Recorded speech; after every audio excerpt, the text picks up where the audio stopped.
हाँ, आप ज़रा इधर आओ तो। मुझे आपका एक बार फिर से इंटेलिजेंस टेस्ट लेना है। मान लो आपके पास 4 एप्पल्स हैं और उनकी कीमत है ₹12। तो बताओ 7 एप्पल्स की कीमत कितनी होगी? थोड़ा सोच लो।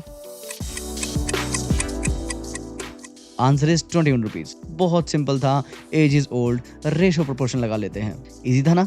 तो चलो थोड़ा-सा लेवल अप करते हैं। 11 गैया हैं, उनमें से 8 शांत हैं और 3 आक्रोशित हैं। अब बताओ अगर गाय 1001 होती तो कितनी शांत होती और कितनी आक्रोशित? सेम वही रेशो प्रोपोर्शन वाला कांसेप्ट लगा लो। दैट इज़ 8/11 = x/1001 और इससे हमें मिलती है 728 शांत गायें और 273 आक्रोशित गायें। सिंपल था ना? पर जानते हो ये क्वेश्चन मैंने लिया कहाँ से है?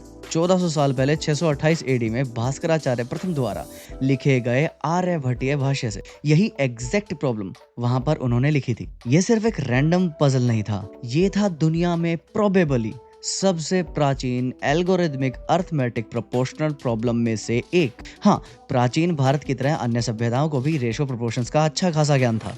जैसे बेबीलोनियन टैबलेट्स और इजिप्शियन राइन पपायरस में भी रेशो और प्रोपोर्शन के प्रॉब्लम्स मिलते हैं और उन्होंने भी अपने हिसाब से कैलकुलेशन मेथड दिए थे। ग्रीक्स ने भी बाद में इसे ज्योमेट्रिकल कंसेप्ट्स में यूज किया, जैसे यूक्लिड ने।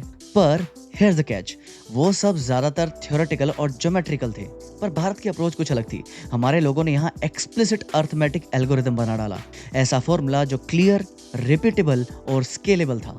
एक तरह का कोड जिससे हर व्यक्ति कैलकुलेशंस कर पाए without going into all the theories. यही था त्रैराशिक यानी रूल ऑफ 3, एक ऐसी कोडिफाइड विधि जो कहती है जब 3 क्वांटिटीज पता हो तो चौथी प्रोपोर्शनल क्वांटिटी कैसे निकालें। और भारतीय यहीं पर नहीं रुके।